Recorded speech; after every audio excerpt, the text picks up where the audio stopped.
Amigos, continuamos con el día. Así como se dice 2 más 2 son 4, así mismo se puede decir, si hay armas en una cárcel, hay corrupción. Eso es, no hay que ir más para allá ni más para acá. Y fue lo que dijo la Procuradora General de la República después del incidente de hace un par de semanas, hace un par de domingos, cuando hubo un tiroteo dentro de La Victoria, con 3 muertos y 10 heridos, la mayoría con heridas de bala. Entonces, ahí se incautaron pistolas y todo eso. La única forma de que haya pistolas, revólveres en una cárcel es con corrupción. Incluso hay una tarifa de cuánto cobra la autoridad de la cárcel para dejar que un preso tenga una pistola. Y ahí adentro hay grandes negocios, incluso de estafas telefónicas al país entero, gracias a esa corrupción, porque tener centrales telefónicas ahí también paga una alta cuota de peaje. Todo eso es corrupción. Y la Procuradora General de la República dijo, bueno, aquí determínenme cómo es que entran las armas.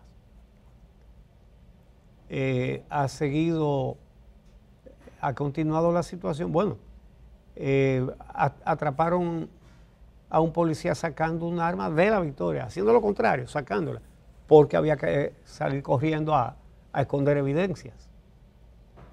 Entonces, ahora la Procuraduría General de la República solicitó y obtuvo el respaldo del Ministerio de Defensa y entró la Guardia. La policía quedó fuera de La Victoria, entró la Guardia.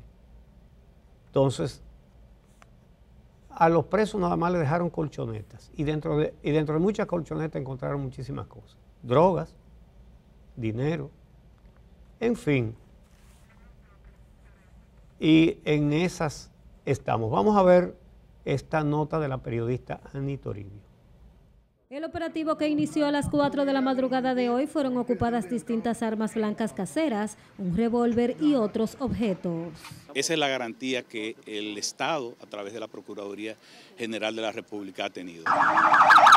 Es la primera vez que el ejército interviene en la cárcel de La Victoria, acción que responde a una disposición del Ministerio Público y que busca mejorar la seguridad del penal para garantizar la integridad física de los reclusos. El sistema penitenciario dominicano tenía que llegar el momento en donde la sociedad entienda y vea y colabore que las autoridades tienen y van a tener el control con esto y cualquier otro tipo de operativos que le den la seguridad. Durante el operativo, algunos privados de libertad enviaron videos a sus familiares. Según indicaba, les quitaron sus pertenencias y destruyeron los negocios que tenían instalados en el penal.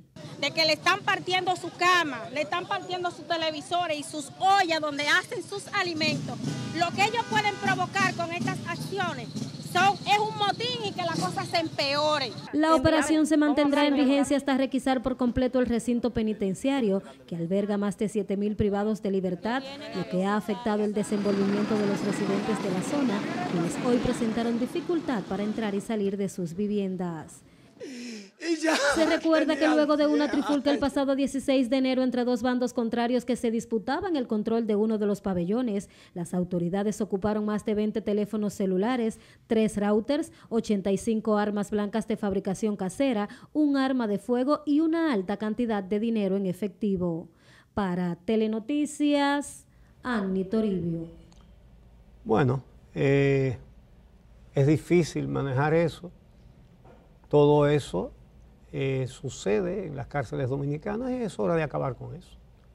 Porque sencillamente eso se ha permitido. ¿Cuántas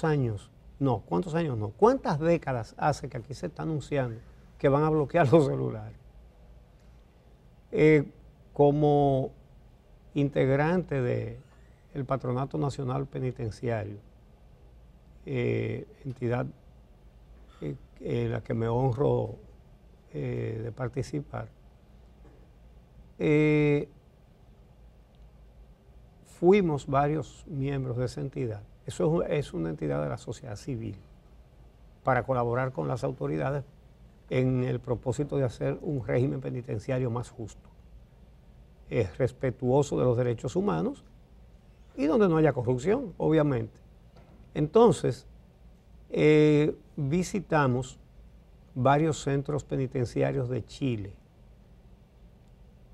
Nadie habla por teléfono, ahí no existen los celulares, no existen. Y los chilenos no vinieron de Júpiter, son seres humanos igual que nosotros. Pero ningún preso tiene un celular. Hablan por teléfono, tienen que recibir una autorización para hablar por unos teléfonos que tienen un letrero que dice todo se graba, porque obviamente son personas que están cumpliendo penitencia, están en una penitenciaría por delitos que cometieron. Entonces, y ahí el que llega preso, dependiendo de la categoría de los delitos por lo que haya llegado, entonces puede decir, le dicen, mire, a usted lo pueden visitar 10 personas o a usted lo pueden visitar 3 personas. Entonces, diga cuáles son: nombre, cédula y parentesco. Mi madre, mi esposa, mi hijo, etcétera, etcétera, etcétera. Entonces, más nadie lo puede visitar, porque si no la cárcel se convierte en un centro de planificación de crímenes, que eso es lo que ha estado pasando aquí. Bueno, pues allá no se puede, porque pues la autoridad no lo permite, punto. No hay que inventar la fórmula del agua tibia. Eso es lo más fácil de hacer si no hay corrupción. Y el hecho, hace unos meses hicieron un operativo en una cárcel de San Francisco de Macorís. No me acuerdo no era de San Francisco, no, de la provincia de Duarte, no me acuerdo ahora mismo en qué localidad. Pero entonces dan la gran noticia de que ocuparon armas de fuego, máquinas tragamonedas que tenían ahí funcionando el centro de juego, en fin, una cantidad de diablura. Y lo dicen ellos mismos, como un logro. Encontramos todo esto aquí. Ajá, ¿y cómo entró todo eso ahí? Entonces, parece que ahora hay una voluntad de acabar con eso. Menos mal. Entonces, por otro lado, un tema que llama mucha preocupación. Ayer, el director de Compras y Contrataciones Públicas, Carlos Pimentel, fue el invitado de nuestro compañero programa 1+1 de Teleantillas. Y Carlos Pimentel dijo que en las compras del INAVIE, el INAVIE es el Instituto Nacional de Bienestar Estudiantil, es el que compra el desayuno escolar, el almuerzo escolar, los uniformes, los zapatos, etc. Había una gran mafia en el gobierno pasado y parece que se ha continuado. Dice el director de Compras y Contrataciones Públicas, Carlos Pimentel, que en las contrataciones de INAVIE hay complicidad entre funcionarios y proveedores. Hay una cantidad de proveedores que tienen el grito puesto en el cielo, pero hay otros que obtienen cosas ahí. Se señaló incluso a un pariente del ministro de Educación y él niega, dice que no hay ningún pariente de él. Bueno, lo que tiene la autoridad es que comprobarlo, eso no es difícil. Y la verdad es que hay gente que entiende que la política es que yo quito al que está robando para robar yo. Eso es lo que entiende alguna gente. Y la tarea del actual Ministerio Público, que ese sí que es diferente ahora, y el resto de las autoridades, es decirle a los que quieren meter la mano ahora o a los que la están metiendo, este machete para esa mano. Y el machete no es el machete de verdad, sino el machete de la justicia, el que amputa la libertad. Entonces, realmente, más tanto o más importante que perseguir y castigar la corrupción pasada, es perseguir, castigar e interrumpir la corrupción de hoy. Bueno, el Ministerio Público lo está haciendo y compras y contrataciones también, porque que ahí hay un cambio, ese es un cambio de verdad, que es la voluntad del presidente, y eso hay que constitucionalizarlo, que un presidente no pueda volver a poner a un canchanchan suyo como Procurador General de la República, ni a sus comilitones como miembros de la Cámara de Cuentas, ¿verdad? Ni en la dirección de compra a un dirigente de su partido. Entonces, la sociedad debe criticar la corrupción, debe enfrentarla, debe denunciarla, debe condenarla, pero también lo que esté bien hecho debe apoyarlo. Entonces, lo que tenemos ahora,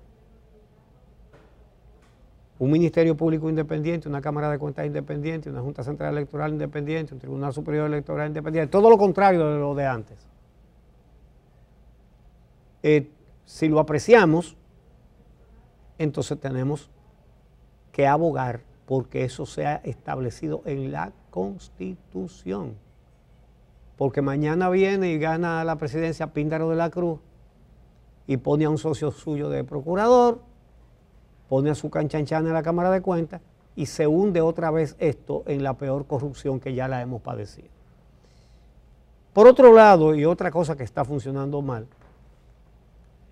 es que siguen estudiantes dominicanos que están becados en el exterior quejándose de que el Ministerio de Educación Superior no está cumpliendo con los pagos, y hay estudiantes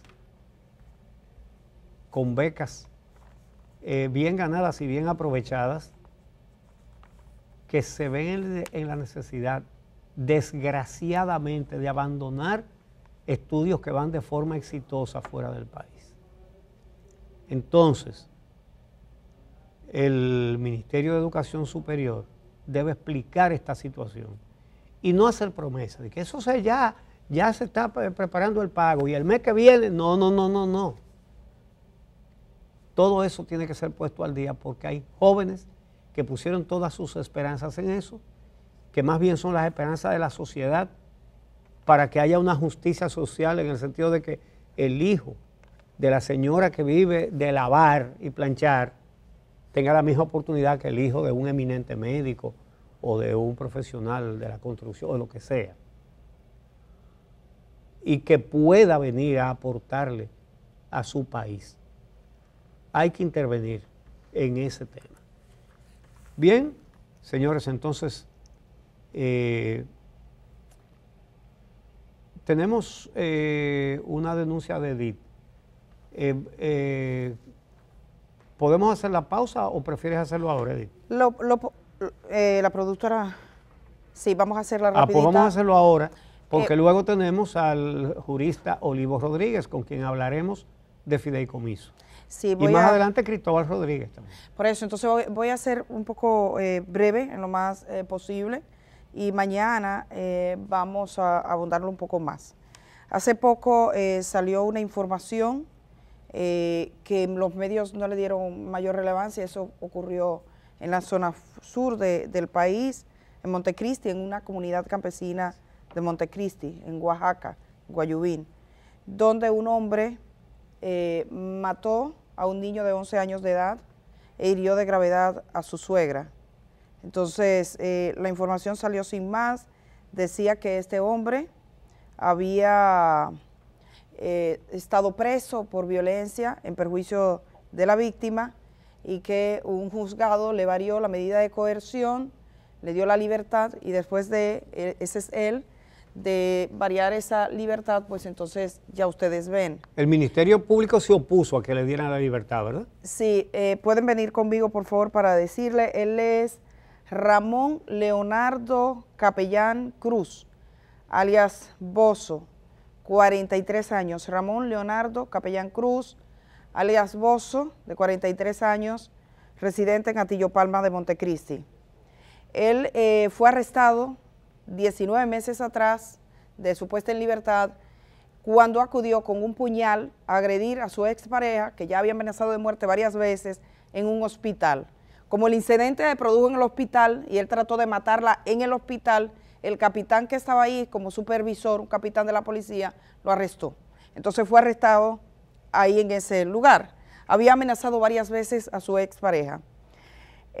Posteriormente, el tiempo pasó, nosotros tenemos que tratar el tema un poco más, pero según la disposición que los documentos a los que hemos accedido, pasó 19 meses de prisión sin que le presentaran la acusación, son 18.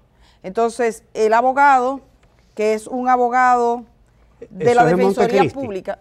Eso es Montecristi. En Montecristi. Atención, Ministerio Público. Sí, el abogado... No hubo acusación durante año y medio. Sí, el problema fue ese, que el juez valora que ha pasado 19 meses en prisión y que ya estaba fuera del plazo de la solicitud de medida de juicio y todo lo demás. Entonces, el abogado fue un defensor público, Jorge Delán Dandeliz, quien hace la solicitud para que le varíen la medida de coerción en virtud de que él llevaba 19 meses en prisión, tiempo superado. Según el juez, en la valoración de la jueza, la Fiscalía no presentó argumentos sólidos a la Fiscalía, según el testimonio que hay en la acusación, lo que dice, o en la medida, en el cambio de medidas, lo que dice es que lo dejen en prisión. O sea, se opuso a la libertad, pero no más. El Ministerio Público. El Ministerio Público. Por lo tanto, el Tribunal Colegiado de Valverde, el día 11 de febrero, da la resolución que dispone la libertad de Ramón Leonardo Capellán Cruz, alias Bozo, de 43 años. Y lo que pasó fue lo que ya sabemos. Posteriormente, en la noche, se dirige a la residencia de la señora, mata a su hijastro, saca primero a los 2 hijos de la casa menores. A los hijos que eran de él. Que eran de él, pero al hijastro de 11 años. Y mata al hijo de la expareja. Exacto. ¿De qué edad? 11. 11 años. Y deja por muerta a la Y la ataca a a ella también a puñaladas, ¿no? Sí, y deja por muerta a la abuela. Tenemos a la ministra de la Mujer, Mayra Jiménez, en la línea telefónica porque le hemos preguntado sobre este caso. Sabemos que el Ministerio de la Mujer ha dado asistencia en la protección de las víctimas. Mayra, gracias por aceptar hablar con nosotros a esta hora de la mañana. Buenos días. Buenos días, Edith. Buenos días, Uchi. Muy buenos días al pueblo dominicano. Edith, usted ha hecho un resumen de este caso. Quisiera solo anotar lo siguiente. Una vez más, el sistema de justicia le falla a una familia, le falla a la sociedad dominicana. De la justicia haber actuado como corresponde, ese imputado debería ya estar cumpliendo una condena por violencia de género, y el hecho que hoy lamentamos y que una familia nueva vez tiene que llorar y cargar no hubiera sucedido. Yo quiero decirlo enfáticamente, porque lo cierto es que es muy frecuente y casi una constante que en estos casos dramáticos, cuando lo analizamos, hay un fallo del sistema judicial. Y lo digo porque una de las razones que alega la Defensoría Pública para solicitar el cambio de medida de coerción es el tiempo que lleva. Le dictaron una medida de coerción de 3 meses y efectivamente, como anota Edith, no es solo que el tribunal colegiado le varía la medida, sino también que el propio Ministerio Público, cuando se presenta, se opone, pero no presenta alegato más allá. Entonces esto es muy grave lo que está aconteciendo. Es una familia en una situación muy difícil, hay que entenderlo. Con nosotros está la abuela de 70 años, está la madre, están los 2 niños, hermanitos de ese infante, de ese niño que también pierde la vida. Entonces es un drama que hay que resolverlo. Esta sociedad y el sistema judicial, el Ministerio Público y todas las instituciones que intervienen, incluyéndonos en el Ministerio de la Mujer, hay que entender que las políticas en términos de prevención a la violencia, de atención a la violencia, de sanción a la violencia cuando los hechos ocurren, tienen que ser ejemplares y que el sistema no le puede seguir fallando, repito, a las mujeres y a la sociedad. Esto no puede seguir aconteciendo porque cada vez que esto ocurre hay explicaciones desde el punto de vista legal, que siempre van a haber argumentos, pero en el fondo todas y todos sabemos que no debieron ocurrir estos hechos. Mayra, ustedes tienen bajo protección a la señora, a Betty, se supone, ¿no? Su nombre, ella es Betty Berenice Abreu, a la abuela, o sea, la madre de ella, ¿verdad? Así es, una señora de 70 años. 60 años, y los 2 menores. 70 años, Edith, 70 años. Una abuela que es la que está conjuntamente con nuestras psicólogas dando soporte a los hermanitos de 3 y 4 años de edad que también están con nosotros, y la señora Betty también, una vez salió del hospital, ha estado siempre bajo la protección. ¿Cuál es la situación de salud de ella, de Betty? Porque él la dejó por muerta. Así es, pero ya ella salió del hospital, ya está también con nosotros en casa de acogida en un proceso, gracias a Dios, de recuperación. Invitamos al Ministerio Público, a la magistrada Miriam Germán, que haga una investigación de la actuación de los fiscales, en este caso en Montecristi. ¿Por qué razón un caso que ya tenía 19 meses no se había presentado la solicitud de apertura a juicio? Un caso que no era difícil porque tenían al capitán que arrestó al tipo con un puñal cuando fue a matarle dentro de un hospital, el testimonio de la víctima que había dicho cómo este tipo la había amenazado varias veces de muerte, e incluso el mismo testimonio inicial del Ministerio Público que decía que esa mujer corría un riesgo de muerte inminente. El testimonio de los psicólogos que hicieron una evaluación a la familia y que también ofrecían ese testimonio. ¿Por qué razón cuando la Defensoría Pública pide la liberación de este hombre, que incluso le reducen la medida de garantía económica porque dijeron que él era un insolvente? Entonces le dicen, no, pero si no tiene dinero vamos a dejarlo para que se vaya con menos. Le bajaron significativamente el monto del dinero. ¿Por qué razón el Ministerio Público no presentó argumentos como que la vida de esa mujer corría peligro? La mujer misma, ya hastiada, dijo, bueno, que lo liberen por los hijos. Eso suele ocurrir y ese no puede ser el argumento porque todo el mundo sabe que el Ministerio Público continúa con la acusación. Hoy hay un niño de 11 años muerto y una familia que está en protección completa. Eso es un caso grave del sistema que definitivamente no funciona. Para muchos casos no funciona. Como lo dice la ministra, hay varios casos más. Mayra, gracias por estar esta mañana aquí. Gracias, Edith. Siempre a sus órdenes. Agradecer a los medios de comunicación que están pendientes de lo que está ocurriendo. Nosotros estamos trabajando fuertemente, pero yo voy a seguir insistiendo. El sistema de justicia, los jueces y los fiscales no pueden seguirle fallando a las mujeres y a la sociedad en los casos de violencia de género e intrafamiliar. Bueno, así es. Hay que investigar para establecer las responsabilidades. ¿Quiénes fallaron en el Ministerio Público? En este caso no podemos criticar al juez. El juez estaba ante un imputado que estaba pasado de las medidas de coerción. 19 meses. Entonces, bueno, muchos televidentes preguntándonos en el chat sobre los resultados de anoche en la Serie del Caribe. Perdimos de Colombia 2-1, un juegazo. Dicen que no hay mejor cuña que la del mismo palo. 2 lanzadores dominicanos que juegan en Colombia fueron los que amarraron a nuestro poderoso equipo. Ahora estamos empatados con Colombia y con México. Estamos prácticamente clasificados para la siguiente etapa, porque ya habíamos ganado 3 partidos. Así es la cosa. Vamos a hacer la pausa y regresamos con el jurista Olivo Rodríguez Huertas para hablar de la figura del fideicomiso, porque es verdad, nosotros no sabemos de eso y poca gente sabe también. Y vamos a ver cuál es la situación de que eso ahora se discuta en otro sitio que no es el Congreso, que es el Consejo Económico y Social. Si eso va de acuerdo con la ley y si no, qué hay que hacer para hacer las cosas de acuerdo a lo que prevén la Constitución y las leyes. Regresamos.